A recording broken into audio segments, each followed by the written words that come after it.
El día de hoy junto al pastor John Ugalde tenemos un tema a tratar que titula Mira que no caigas. Es el título para esta enseñanza, esta tertulia, y que podamos ser edificados con la palabra de Dios.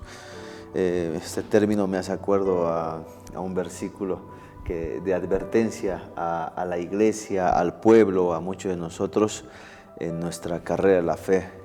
Aquellos que a veces creemos que podemos estar muy firmes, ¿no? Pero hay advertencias, pastor. Sí, uno comienza el camino del Evangelio, ¿no? Con mucho fuego, con muchas ganas, muchas veces, ¿no? Pasa de muerte a vida, tiene los primeros rudimentos, lo que nosotros decimos comúnmente el primer amor, ¿no? Sí. Como si habría segundo amor, tercer amor, cuarto amor, ¿no? Primer fuego, pues como que eso poco a poco tiene la tendencia de ir apagándose. Esas ganas de servir, de adorar, de venir pronto a la congre, de evangelizar, de tirar el carro, como que poco a poco eso se va desgastando, ¿no? Y entonces uno dice, ¿cuándo es más peligroso? ¿Cuando uno comienza o cuando uno lleva mucho tiempo en el Evangelio? ¿Cuál de las dos tiene más posibilidades de resbalar, caer? Uno dice, no, cuando es neófito, cae. No, uno cuando es más mayor, se confía, es mucho más autosuficiente, se relaja, y ahí hay más posibilidades de resbalar y caer. ¿Qué será? ¿Cuál de las dos? ¿Cuál será la caída más fuerte? ¿O la más rápida? Una gran pregunta, y a los que están iniciando la fe, como una enseñanza, y los que ya llevamos tiempo, hay que tener cuidado. Cuidado. Bueno, obviamente, no sé si escuchó, pastor, de un tema muy público a nivel internacional. Un pastor de una iglesia de Estados Unidos, que es la cabeza principal de toda esa red, terminó cayendo en un pecado sexual y terminó estando, no en la banca, en la expulsión, por toda su mesa directiva. Y uno se consulta, ¿no? ¿Cómo ha sido posible eso? Exactamente, ¿no? Sin juzgar a nadie, ni siquiera lo conocemos, ¿no? Sé que era un hombre que muchos años tuvo mucho testimonio, enseñó mucho, pero no fue cuando fue joven, sino cuando fue mayorcito. Fíjate, no cayó por inmadurez. No. Era un hombre ya, no sé si eran 65 o 70 años, ¿no? Bordea. Un hombre de 40 años mínimo de evangelio. Correcto. Y de enseñar a pastores, o sea, una iglesia grande, ¿no? Entonces, este señor, bueno, que ahora no me acuerdo el nombre, pero muy reconocido con... Sí. Entonces, cayó con una jovencita, ¿no? Entonces dice, bueno, es un joven con otra joven, como que es más fácil, ¿no? O un matrimonio joven con su secretaria, por decir algo, ¿no? Dice, bueno, es inmaduro, ¿no? Pero cuando uno es más mayor, dice, bueno, ¿qué habrá pasado, no? ¿No? Se supone que tiene más dominio propio, etcétera, etcétera. Más palabras. Pero vamos a ver qué es hoy aquí, con ejemplos bíblicos. A ver. Sabemos que Israel tuvo varios reyes, pero el primero fue Saúl, de la tribu de Benjamín, un hombre físicamente imponente, pero interiormente muy pobre. Vino David, este joven, ungido por el profeta, por el cuerno del aceite, el Señor lo envía, lo llena del Espíritu Santo, lo bautiza, y un hombre más guerrero, adorador, un hombre que Dios lo apreciaba, el corazón de David a Dios le gustaba, tuvo sus más y sus menos, hizo muchas cosas muy buenas, pero también tuvo sus dos caídas más fuertes, vamos a decirlo, con Betsabé, que tuvo una relación extramatrimonial, diríamos, que la dejó embarazada y posteriormente pues a su marido lo mandó matar, ¿no? Y el censo, que Dios no lo autorizó, no lo consultó, tuvo disciplinas, ¿no? Y luego tuvo otro hijo. Bueno, tuvo varios hijos, ¿no? Pero uno que fue rey, su hijo Salomón. Vamos primero cómo estaba ya de ancianito el rey David. Primera Reyes capítulo 1, verso 1 al 10. Dice así: cuando el rey David era viejo y avanzado en días, le cubrían de ropas, pero no se calentaba. Le dijeron por tanto sus siervos: busquen para mi señor el rey una joven virgen, para que esté delante del rey y lo abrigue y duerma a su lado, y entrará en calor mi señor el rey. Y buscaron una joven hermosa por toda la tierra de Israel, y hallaron a Abisac, sunamita, y la trajeron al rey. Y la joven era hermosa, y ella abrigaba al rey y le servía, pero el rey nunca la conoció. Entonces Adonías, hijo de Hagit, se rebeló diciendo: yo reinaré, y se hizo de carros y de gente de a caballo y de 50 hombres que corriesen delante de él. Y su padre nunca le había entristecido en todos sus días con decirle: ¿por qué haces así? Además, este era de muy hermoso parecer y había nacido después de Absalón, y se había puesto de acuerdo con Joab, hijo de Sarbia, y con el sacerdote Abiatar, los cuales ayudaban a Adonías. Pero el sacerdote Sadoc y Baniá, hijo de Joiada, el profeta Natán, Simei, rey, y todos los grandes de David no seguían a Adonías. Y matando a Adonías ovejas y vacas y animales gordos junto a la peña del Soelet, la cual está cerca de la fuente de Rogel, convidó a todos sus hermanos, los hijos del rey, y a todos los varones de Judá, siervos del rey, pero no convidó al profeta Natán, ni a Benaía, ni a los grandes, ni a Salomón, su hermano.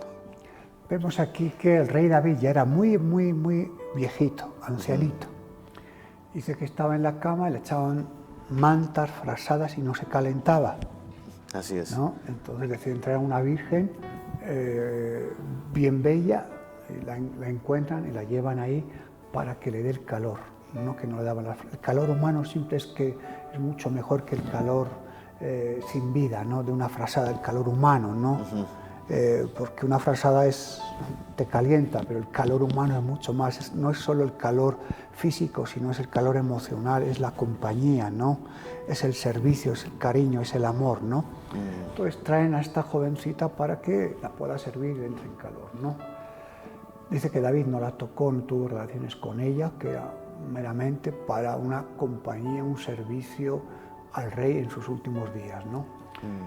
Y dice que en ese tiempo, pues ya que el rey estaba tan enfermo, sus dos hijos, primero Adonías y luego Absalón, quieren darle un golpe de estado a David.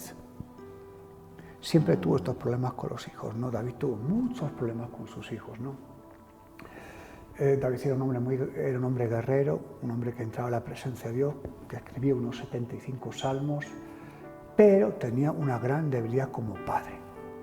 Un hombre débil como padre, no funcionó, no disciplinó, no corrigió a tiempo, entonces tuvo muchos problemas, ¿no? Entonces, cuando tú y yo, en nuestra vida de creyentes, hacemos algo, o en lo profesional, no importa, usted le echa ganas y ves que no tiene resultados que usted está esperando, entonces tendré que parar y preguntarme: Señor, ¿lo que yo estoy haciendo está dentro de tu voluntad o es un proyecto mío sin consultarte a ti? Porque a veces hacemos proyectos que decimos: es mi sueño.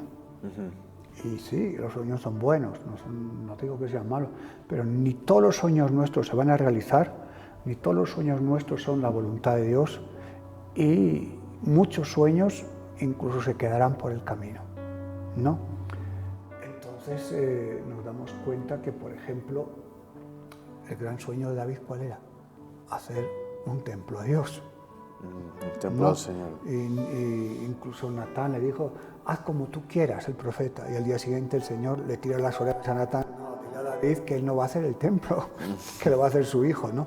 O sea, el sueño de David era hacer el templo, era un sueño bonito. Uy, qué bueno, ¿no? Es algo de hacer, de servir. Yo vivo en un palacio y Dios vive en una carpa, eso no está bien, yo quiero que se haga un templo. Pero el Señor dijo: no lo harás tú, lo hará tu hijo Salomón, tú le vas a apoyar, le vas a dar planos, materiales, etc. Hombre, si alguien merecía entrar en Canaán, ese era Moisés. Cierto.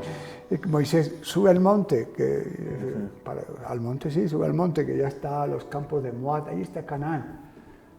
Sube el hombre y lo ves, ¿no? Seguramente le daría una visión, ¿no? Pero dijo: tú no vas a entrar. va a entrar Josué. Si alguien merecía entrar, a mi juicio, sobre todo, según yo lo veo, ¿no? Ese era Moisés. Tal cual. Por algunos defectos tan pequeños, si alguien merecía entrar, ese era Moisés, ¿no? Dios dijo que no, que iba a entrar Josué. David, sí, tú has peleado, has hecho mucho bien, pero tú no vas a hacer el templo, lo va a hacer tu hijo. Y a veces cuando Dios pues, interviene en nuestras vidas, a veces a nosotros no nos gusta que nos intervengan nuestros planes, porque muchos de nuestros planes no está Dios metido en ellos. Son sueños, son ideas, son proyectos, que bueno, ahora voy a intentarlo, pero no buscamos el proyecto de Dios muchas veces, ¿no? Pedro y Juan, cuando fueron al templo de la Hermosa, a la hora novena, a orar, a buscar a Dios, tenían la costumbre de ir al templo, ¿no? Entonces había un cojo ahí que estaba pidiendo limosna y dice que Pedro y Juan parece que no llevaban suelto nada, ¿no? No llevaban ni dólares, ni soles, ni bolivianos. Así es. O sea, y que lo que les dijo, mira, lo que tengo te lo doy. A ti te digo, levántate y anda. O sea, Pedro dio lo que tenía. No tenía plata, pero tenía un proyecto de Dios en su vida. Que Dios lo usaba en este caso para sanar. Entonces, tú, yo y todos tenemos que saber qué es lo que tenemos y qué es lo que no tenemos. Porque yo no puedo dar algo que no tengo.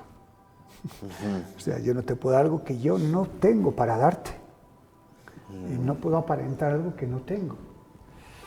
Por eso te digo que muchas veces tenemos que ser muy sinceros con nosotros mismos y con el Señor. Mira, esto es lo que tengo, no tengo otra cosa. Si le hubiera dado una limosna, ese cojo estaría ahí años pidiendo. Pero el Señor cambió su vida en un momento. Wow. Bueno, vemos aquí la actitud de David ya de anciano que aceptó lo que tenía entonces, ¿no? Aceptó lo que su rol y hasta dónde él iba a llegar. Y eso es bueno para los, incluso nosotros en el camino de Dios y en el ministerio. Primero conocer lo que Dios nos ha dicho que tenemos que hacer y aceptarlo. Y aceptarlo. Y a veces es que no nos gusta aceptarlo, ¿no? Porque pensamos que nuestro proyecto se tiene que hacer. Y puede ser un proyecto de Dios igual, ¿eh? O no. O no. Entonces, si el proyecto que usted o yo emprendemos no camina, entonces tenemos que parar y decirle, Señor, este proyecto que no está caminando, ¿estás tú? ¿O es un proyecto de mi orgullo, de mi sueño personal y no está andando? ¿Qué está pasando aquí? Tendré que pararme y preguntar, ¿no? ¿Qué está? David era un hombre de guerra. Todas las guerras que salía las ganaba. Salomón nunca fue a la guerra. Nunca fue a la guerra. Tuvo un periodo de paz gracias a su papá David y al Señor, obviamente, ¿no? O sea, cuando Salomón coge el reinado era un periodo de paz. No tenía que pelearse contra nadie. ¿Te das cuenta, no? Mucha bonanza. Mucha bonanza. Le tocó, diríamos, la parte bonita. Tú a construir el templo, aquí están los materiales, llama a los egipcios que saquen las poleas, que suban las piedras, tú vete a los canteros, trae madera, cedro del Líbano, no sé qué, imagínate, ¿no? O sea, le tocó lo bonito. Con ese hijo. Con ese hijo. Pero con los que estaban acá. Adonías y Absalón era un dolor de cabeza. Un dolor de cabeza. Y siempre da detalles muy importantes de los hijos de David. Dice, eran hermosos en gran manera. O sea, que eran, tanto Adonías como Absalón eran personas muy atractivas, o sea, destacaban en lo físico, ¿no? Pero su corazón era un corazón bien feo, tanto de Adonías como de Absalón, eran corazones muy resentidos, muy malos. Y este podría ser consecuencia de su caída. Totalmente. ¿No? Totalmente. Algo que capaz David rogó para arrepentirse, pero ¿le habrá seguido esto con sus hijos? Quizás hay muchos que están caminando y dicen, bueno, yo sí pedí perdón a Dios, pero ¿qué posibilidad hay de que también eso suceda con los hijos? Muchas veces los errores, nuestras malas praxis, muchas veces eso se traslada a nuestros hijos. Ahí tú dices, no, mis hijos no tienen la culpa. Obviamente que no tienen la culpa, pero quieras o no, mi mala conducta como padre, tu mala conducta como madre, ha tenido que llegar en alguna manera a tus hijos. Aunque tú quieras hacer parches por todos los lados. O sea, mis pecados, mis negligencias, mis fracasos, quieras o no, si yo tengo hijos, algo de eso van a recibir. Es obvio. Es obvio. La bendición, como las cosas mal, quieras o no, a ellos también les llega de una manera en lo emocional, en la educación, en el trato, en todo, pues. Y eso le pasó un poquito a David. Porque esta figura de hijos querer usurpar las cosas de los padres es muy común. Muy común, muy común. No, y ya el Señor ya le dijo cuando cayó con Betsabé y con el censo, ya le dijo, este problema no va a llegar solo a ti, sino va a llegar a tus hijos. Le avisó. Le avisó. Bien, tenemos también... Deuteronomio 17, 14 al 17. A ver. Salomón va a entrar a gobernar, a ser rey de Israel. Y esto ya lo tenía Salomón. La ley ya lo tenía, los 5 libros de la ley ya lo tenía. Su padre se lo enseñó y él lo tenía. Entonces Salomón va a ser rey y dice, ¿cómo voy a hacerlo? Pide sabiduría a Dios. Dios le da. Y fíjate, el hombre que era muy sabio, tiene esto que vamos a leer ahora, que es la ley. Vas a ser rey, aparte de sabiduría, date cuenta que esto son advertencias. Léelo. Dice, cuando hayas entrado en la tierra de Jehová tu Dios, te da, toma y tomes posesión de ella y la habites y digas, pondré un rey sobre mí, como todas las naciones que están en mis alrededores. Ciertamente pondrás por rey sobre ti al que Jehová tu Dios escogiere de entre tus hermanos. Pondrás rey sobre ti. No pondrás poner sobre ti a hombre extranjero que no sea tu hermano. Pero el que no aumentará para sí caballos, ni hará volver al pueblo a Egipto con el fin de aumentar caballos, porque Jehová os ha dicho, no volváis nunca por este camino. Ni tomará para sí muchas mujeres, para que su corazón no se desvíe, ni plata, ni oro amontonará para sí en abundancia. Es advertencia, ¿no? O sea, cuidado con no amontonar mujeres, riquezas, no amontonará caballos, ¿no? Correcto. ¿Qué hizo Salomón? Todo lo contrario. Todo lo contrario. ¿Te das cuenta, no? Wow. Eso que no era ningún diácono de la iglesia nuevo. No era el ayudante del ujier. No era el pastor adjunto. No. No era alguien, era el rey. El hombre más sabio de la tierra después de Jesús. Tenía esto. Sabía de esto. ¿Y qué hizo? Todo lo contrario. Aquí ya obtuvo la sabiduría, que la cual Dios le había pedido, ¿no? ¿Qué quieres que te dé? Exacto, sabiduría, muy bien. Aquí tienes la ley. David ya lo tenía también, se lo pasa a su hijo. Entonces, esto no es que no lo sabía, ya lo sabía. Totalmente. O sea, nosotros tenemos la palabra también, tenemos advertencias, pero ¿hacemos caso? No, pues.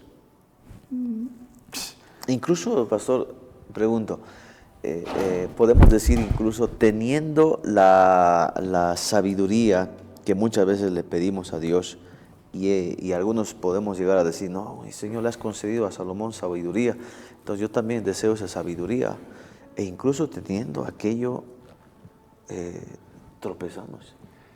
No es una garantía. No es suficiente la sabiduría si no tienes el amor y si no tienes la obediencia. Tú puedes saber lo que tienes que hacer, pero si tu corazón se ha contaminado con las mujeres, con el dinero, con la codicia, ha entrado ese virus, tienes mucha sabiduría, pero ese virus ya ha contaminado.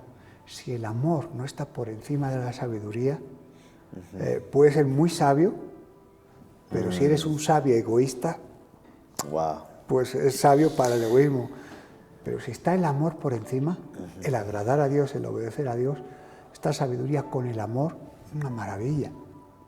Pero si es la sabiduría, te tiras a las mujeres, te tiras al oro, a la buena vida, a la vanidad, pues eres sabio para esto. Pero ¿dónde has dejado el amor, tu comunión con Dios? La vas dejando, entonces esa sabiduría parece que se fue fermentando. Dice que las muchas mujeres inclinaron el corazón de Salomón, incluso ahora vamos a leer, aparte de hacer el templo de Jerusalén, que eso era una maravilla, hacía otros templos, a Moloch, a Astoret. Sí. Pero ¿cómo vas a ser si acaso no sabía Salomón que la idolatría era un pecado que aborrecía a Dios? Lo sabía. Perfectamente. Lo sabía. Para algunos, pastor, que capaz dirán, bueno, ¿qué es lo que hizo Salomón? O sea, acá está diciendo que no tenga... Salomón fue uno de los hombres que me pregunta mucho, que tuvo muchas concubinas, esposas, y algunos dicen, pues hasta Salomón lo hizo, entonces debe ser correcto, algunos capaz. Por favor, pastor, eso está mal. Está mal, y lo vamos a leer, ¿no? Ahora, en 1 Reyes, capítulo 11, verso 1 al 10 también, ¿no? Salomón, pues, con todo lo sabio que era, lee para que vea lo que hizo, ¿no? Dice Primera de Reyes 11, del 1 al 10. Pero el rey Salomón amó, además de la hija de Faraón, a muchas mujeres extranjeras, a las de Moab y a las de Amón, y a las de Edom, y a las de Sidón, y a las de Eteas, gentes de las cuales Jehová había dicho a los hijos de Israel, no os llegaréis a ellas, ni ellas se llegarán a vosotros, porque ciertamente harán inclinar vuestros corazones tras sus dioses. A estas pues se juntó Salomón con amor. Y tuvo 700 mujeres y reinas y 300 concubinas, y sus mujeres desviaron su corazón. Y cuando Salomón era ya viejo, sus mujeres inclinaron su corazón tras dioses ajenos, y su corazón no era perfecto con Jehová su Dios como el corazón de su padre David. Porque Salomón siguió a Astoret, diosa de los sidonios, y a Milcom, ídolo abominable de los amonitas. E hizo Salomón lo malo ante los ojos de Jehová, y no siguió cumplidamente a Jehová como David su padre. Entonces edificó Salomón un lugar alto a Quemos, ídolo abominable de Moab, en el monte que está enfrente de Jerusalén, y a Moloch, ídolo abominable de los hijos de Amón. Así hizo para todas sus mujeres extranjeras, las cuales quemaban incienso, ofrecían sacrificios a sus dioses. Y se enojó Jehová contra Salomón, por cuanto su corazón se había apartado de Jehová, Dios de Israel, y se le había aparecido 2 veces, y le había mandado acerca de esto que no siguiese a dioses ajenos, mas él no guardó lo que le mandó Jehová. O sea, fue avisado, no hizo caso, no una, dice que se le apareció 2. Mira, pues acaso no has entendido la primera, te lo explico la segunda. Pero siendo el hombre más sabio de la tierra, creo que a la primera lo entendió, ¿no? Tremendo. Pero fíjate hasta dónde se torció. Mira, a cuántos dioses paganos se iba haciendo, ¿no? Yo leí más de 5 ya. Pero Dios, ¿qué dice? Dioses abominables. Abominables, o sea, sí. Como diciendo, ni se te ocurra, como diciendo, ¿no? Eso no lo hagas. Ni caso. Entonces, fíjate, pero ¿no? todo por agradar a sus mujeres. A sus mujeres, ahí está, pues, el poder de sus mujeres, ¿no? Dice, 700 mujeres reinas. Ajá. Y 300 concubinas, por eso de 7 y 3 son 10.000, ¿no? Entonces, ¿no? Entonces si Salomón lo hizo, hazlo tú. Mira cómo acabó Salomón. O sea, si quieres acabar como él, no lo hagas, ¿no? Entonces, fíjate, es que uno dice, no puede ser esto verdad. Y dice que, claro, podemos empezar muy bien, con temor de Dios, pidiendo sabiduría, ¿no? Yendo a la congre, estando en las reuniones, ¿no? Queriendo hacer las cosas bien. Pero fíjate que el peligro le vino cuando ya era anciano. Eso justo le iba a decir, ya era muy viejo, dice, Exacto, ¿no? que ya era anciano, que no era un neófito. O sea, ¿qué nos quiere decir el Señor? Que está bien empezar bien, pero que hay que acabar bien la carrera. Que cuanto más maduro, entre comillas, más sabio, o sea, más tiempo lleves, te puedes relajar, creer la autosuficiencia y creerte que la sabes toda, creer que tú ya no vas a caer, que tú ya estás seguro, que llevas mucha experiencia. Más experiencia que tenía Salomón no creo que tengamos nosotros, ¿no? Wow, no, de hecho. Y cómo cayó tan bajo, haciendo cosas que dicen, no puede ser eso, ¿verdad? O sea, puedes hacer un pequeño tropiezo igual, pero están tropezones, groseros además, ¿no? Entonces Dios le dijo, mira Salomón, hasta aquí nomás, no voy a romper tu reinado por amor a David, tu papá, no ni siquiera lo hago por ti, por si acaso. Y te voy a avisar, lo que va a través de tus hijos, le dijo. Israel se partió en dos. Se partió. 10 tribus, las del norte, y 2 las del sur. Y fíjate, a través de su hijo, se partió. Fíjate, ¿no? Uno de sus hijos fue a consultar a los ancianos de Israel. Mira, yo creo que sería bueno, ¿no? ¿Qué opinan ustedes que bajemos los impuestos? Porque ya está construido el templo. Los impuestos se subieron para construir el templo. Bajemos los impuestos para tener el favor del pueblo. Y los ancianos dijo, muy buena idea, hermano, muy buena. Baja los impuestos. Pero claro, este se fue a consultar a los jóvenes, a los de la pre-promo. Sí. ¿Qué hacemos? ¿Subimos los impuestos o nos vamos de viaje? No, tú subes los impuestos y con eso nos vamos de viaje. Que se aguante. Tú súbelos más. No escucharon a los grandes. Entonces, hubo una rebelión y Israel pues se partió en dos, ¿no? Como tú dices, ¿no? O sea, ¿dónde llegó eso? A sus hijos. ¿Qué culpa tenían sus hijos, dirás tú, no? Claro, yo como cualquier otro. No sé qué culpa tendrían sus hijos. Pero no lo hizo en el reinado de Salomón, dice, por amor a tu padre David. O sea, fíjate si Dios amaba a David, ¿no? Lo amaba, lo amaba mucho. mucho. Lo amaba. No que no amara a Salomón, sino, fíjate, ¿no? Entonces, mucho cuidado en esta carrera. Está bien que comencemos bien, está bien, gloria a Dios, pero esta carrera es larga, tortuosa, llena de trampas, y hay que seguir confiando en Dios, aunque no veamos nada, aunque estemos ya, pues eso, ¿no? Con muchas dificultades, porque Dios nos va a guardar hasta el final, pero tenemos que tener mucho cuidado con nuestro corazón. En este caso fue en las mujeres, otro puede ser por el dinero, fama, finanzas, no sé, ¿qué será? Pastor, cuando yo oigo de grandes hombres de Dios de tantos años en el ministerio tropezar y leer a estos autores de la Biblia, porque uno lee, diría, no, pero se quiere arrancar los cabellos, pero ahí está Proverbios, ahí está Cantares. ¿Cómo le permitió entonces Dios a este hombre? Quizás, ¿qué podemos responder a este detalle, pastor? Obviamente, ¿no? Cuando él escribe, yo me sé, Eclesiastés, es un libro un poco de sabiduría, ¿no? De la vida, de yo puedo hablar de sabiduría y cuando yo estoy escribiendo, estar haciendo todo lo que estoy escribiendo. Pero en un proceso de mi vida me desvío, mi corazón se inclina, porque fue, ya dice, cuando ya era viejo. Posiblemente Eclesiastés y Proverbios los escribió antes. Más joven. Más joven, ¿no? Wow. Cuando ya él estaba, vamos a por todas, aquí está el templo, le metemos, oramos, los cantores, los flautistas, los del pandero, no sé qué, los levitas, los sacerdotes. Él estaba en ese compás, ¿no? Y pudo escribir Proverbios, Eclesiastés, entonces estaba en ese, sobre todo Proverbios, ahí nos habla mucho. Eclesiastés es un libro más de sabiduría, de pararte y hacer reflexiones, ¿no? Entonces, tú puedes escribir Proverbios, Eclesiastés, por decir, y luego en un proceso de tu vida, tu corazón inclinarse a esos dioses. Por eso Pablo decía, cuidado, no sea que yo, habiendo comenzado esta carrera, habiendo sido testimonio, a ver si yo, habiendo empezado la carrera, pase algo, una debilidad, dígase un pecado, heraldo, dice, ¿no? Salga del camino, ¿no? Y sea un mal testimonio, ¿no? O sea, por eso la Biblia nos habla de las cosas buenas, pero también de los defectos de los seres humanos. ¿Te das cuenta, no?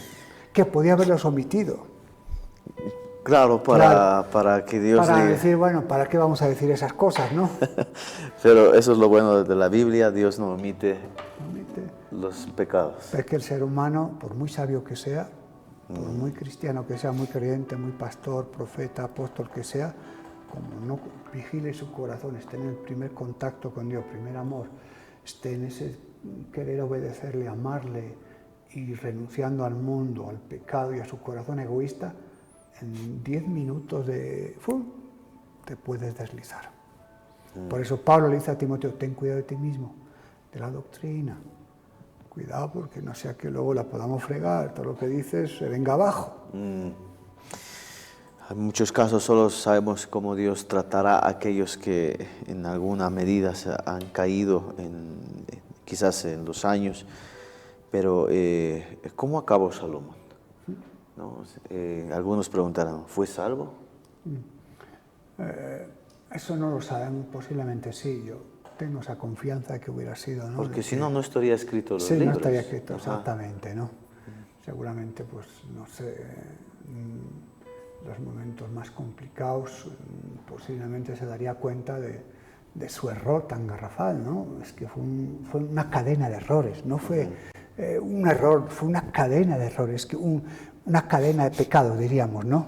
Así es. Es que un pecado te lleva a otro pecado. Cuando tú inclinas el corazón a un pecado, ese corazón te inclina a otro, y a otro, y a otro, y a otro. Ya hasta otro dios pagano, el dios de los amonitas, de los moabitas, de los filisteos, es que era una detrás de otra, te das cuenta, ¿no? Cómo un pecado te lleva a otro pecado, ¿no? Por eso hay que tener muchísimo cuidado con nuestro corazón. Puedes ser sabio, puedes tener el título de pastor, teólogo, puedes llevar una congregación grande, pequeña, mediana, estar compartiendo la palabra 10, 20, 30, 40 años. Y si tu corazón se inclina un poco, puedes destrozar esos 40 años, ¿no? Totalmente. Y sobre todo si el amor no está por encima, el amor y la obediencia a Dios. Deja de amar a Dios, ya te amas más a ti mismo, al entorno, a la vanidad, al público, a tus charlas eruditas, estudiosas, teológicas, que Dios te usa además, ¿no? Pero deja de vigilar tu corazón, tu vida espiritual, tus ojos, sobre todo, ¿no? Tus ojos que no se cansan de ver. Pues entonces, el enemigo astutamente nos va a meter una. Wow, qué advertencia el día de hoy con estos ejemplos. Nos ha traído el pastor John Ugalde para todos nosotros que estamos en la fe. Y miremos, el que cree que estar firme, mire que no caiga. O sea, que cualquiera puede caer, sí. Si no estamos firmes, no vigilamos nuestro corazón. Totalmente. Alguien me decía con este versículo, el día que creas que ya nada te va a hacer caer, es el día que vas a caer. Autosuficiencia se llama eso. Pastor John, ¿qué le puede decir a aquellos, para terminar, líderes, pastores, varones? Es lo que yo me digo todos los días a mí mismo. Vigilando toda mi vida espiritual puesta delante de Dios, andando en la luz, dando cuentas de todo. Si estás con tu esposa, dando cuentas a tu esposa de todo, a tus consiervos, no yendo solo por ahí, por todos los lados donde puede ser peligroso, ¿no? Vayas a visitar a una familia, a una hermana de la congregación, siempre acompañado, si puede ser de tu esposa mejor, o de un consiervo con autoridad, con testimonio, no descuidando tu vida devocional, espiritual con Dios, y cada día renovándome. Eso me digo a mí mismo, igual a usted también le puede valer. No, por supuesto, nos ayuda. Oramos, pastor. Oramos. Padre, en el nombre de Jesús, te damos muchas gracias por este día, por estos momentos, Señor. Hemos comenzado esta carrera, Señor, del Evangelio, Señor. A veces es una carrera muy larga, con muchos obstáculos, carrera de resistencia, de comunión contigo, Señor. Pido que nos guardes nuestro corazón, nuestros ojos, nuestros oídos. Ponemos todo delante de ti, Señor. Queremos renovarnos, limpiarnos para seguir dando fruto, Señor. Puesto los ojos en Jesús. Queremos acabar esta carrera, no solo comenzarla, sino acabarla en victoria. Pedimos que renueve nuestras fuerzas para hacerlo, Padre. Señor, muchas gracias por todo. Guárdanos de todo mal, Padre, y guárdanos de nosotros mismos. Señor, entregamos estas cargas en el nombre de Jesucristo. Amén. Amén. Amén. Pastor John Ugalde, que Dios lo bendiga. Muchas gracias. Un saludo muy grande a todos.